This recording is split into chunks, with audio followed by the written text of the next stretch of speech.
Another video down. I'm doing my very best now to just give my best advice every time, be more on topic with like the title of the series.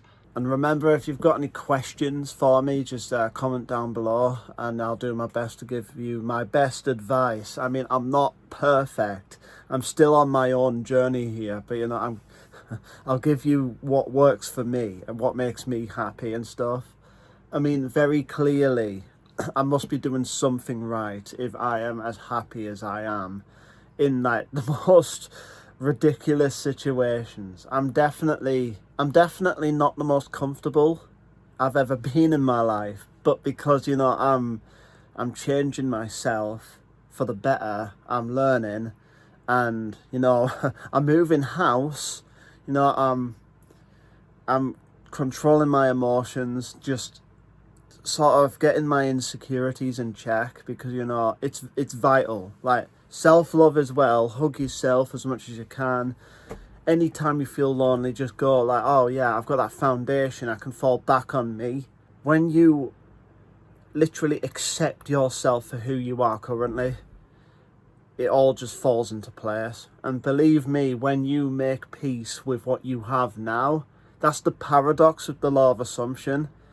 When you are happy and on the right frequency with life, no matter what the circumstances are, you just attract more of what you are feeling and what you are thinking about.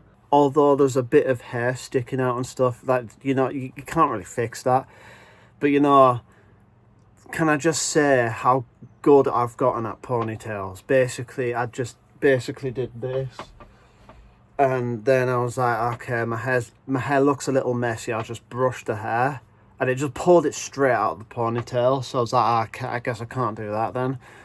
And then I did it again, and maybe it was in a much better shape when I did it the first time. But you know, the fact that I'm doing like ponytails like first try every time now, it's actually insane.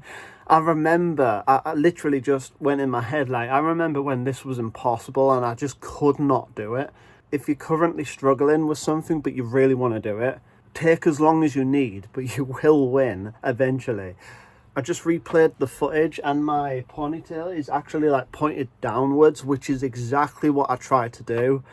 I'm clearly really, really good at this now. Today I'm watching Heaven Sent and Hellbent. Totally the next day, and I realised that I hadn't recorded enough footage for an actual video. It would be like 30 seconds long. I'm not going to say that I am like the perfect person for advice. I'm just saying what works for me and what I have learned. Today's topic, how to quit an addiction. And I don't know if this is going to be, you can apply this to any addiction, but you know, I'm going to use my junk food addiction as an example here. It can be very, very easy to just think what you're doing is normal, and you know, it's crazy how society as a whole, people have gotten, I've heard like genuine like professionals have been working on these addictions for decades now to make them as addictive as possible, so that yeah, I don't think I would ever make money from like just manipulating the most vulnerable people. I just couldn't do that. Let me make money by like, oh, these people have these insecurities and you know, they have poor self-control. Let me just sell junk food to them, you know. So if you're just like stressed and you're struggling, just like, oh, why am I like that? It's not you. It's not you. People have just gotten so good at manipulating humans now that, you know, you're always going to fall to something. I mean, there's people nowadays, like, kids just cannot stop watching TikTok. First of all, it's building the foundation of, like, why you have to quit, why you want to quit. And, like, the why is, like, for me, junk food wise, I want to get in much better shape. I want to be much healthier. For example, junk food, you eat it, you get that dopamine hit, which is amazing, and then you feel terrible afterwards. But you know, we just, for some reason, we're so easily manipulated. And we're so stupid that we just end up going, it's not the junk food that's the problem. It's the fact that I don't have enough of it. So yeah, let me have more of it so I can feel that high of dopamine and just heck yeah. Instead of addressing the main issue here, you are uncomfortable in your life and can't just sit still and just deal with life as it is now. Like, we have to have a distraction. I'm practicing a lot of self-love, and I feel self-love will help you quit any addiction. Society's kind of like ridiculed self-love and stuff like, if you haven't got like someone else to love you, then you know you're a failure. And it's not true in the slightest. It's not. Don't know where people got that from, but you know, probably they're insecure and they've just decided from what they've learned that, I'm correct, I'm never incorrect. Allow yourself right now or any time of day to just, I'm happy, I'm fulfilled, I have everything I need, I don't need anything else. Just spend as much time as you can doing that, because you know that's exactly how the law of assumption works, and you will just inevitably attract more of that. The law of assumption is just waiting for you to literally tell it what to do. Because if you're stressed, if you're struggling, and you're focusing on that instead of just taking your thoughts away and focusing on, like, I suppose that's an addiction thing, isn't it? Like, that could lead you to addictions. There's a difference between like junk food, which you put on weight, you damage your not just mental health but physical health, and meditation, where it has huge health benefits. But what we really need to focus on is triggers. What triggers you into going, I could do with food, let me go and get that. Food being the example, like whatever addiction you're focusing on, like what triggers you into actually doing it. I had this mindset years back. I live in this house. I'm moving into the next house, so you know, looks like I'm going to be finally free of it, which, heck yeah, I didn't even think about that until now. But this house is full of bad habits. I can't lie. I don't mean to put my family down, but you know, there's so many bad habits in this house. The amount of junk food and energy drinks and stuff in this house is insane. But I thankfully quit fizzy drinks. I don't think I've ever had energy drinks, unless you count coffee, I suppose. But you know, I was only dipping biscuits in that. I've had hot chocolate, but I've never been addicted to it. There is so much junk food in this house. Like, you go downstairs, I think there was a lock on the cupboard at one point to stop my little brother Luke from getting to the food, because it is addictive, and the family is literally aware of how addictive this food is and has not made an effort to stop us from having it. But you know, that's where like the mental strengthening comes in. I wanted this stuff out of the house so that I never had to deal with it again. But you know, even like going shopping and stuff, I probably would have bought it, because you know, they're so good at manipulating humans.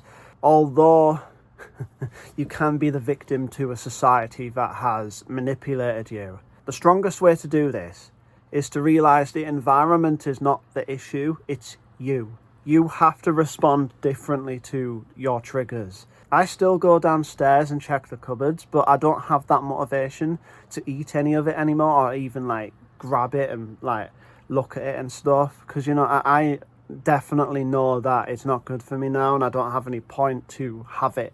But I feel like a lot of it is like, because as kids we can hit the subconscious so easily. The way you've been raised by your parents, your family, your friends, school, society, it matters. Like, especially while you're growing up, before you become an adult. I'm not quite sure what year it is where the subconscious is closed off and then you develop the actual consciousness. And the only way to really reprogram the subconscious is at night when you go to bed, so that your consciousness sleeps.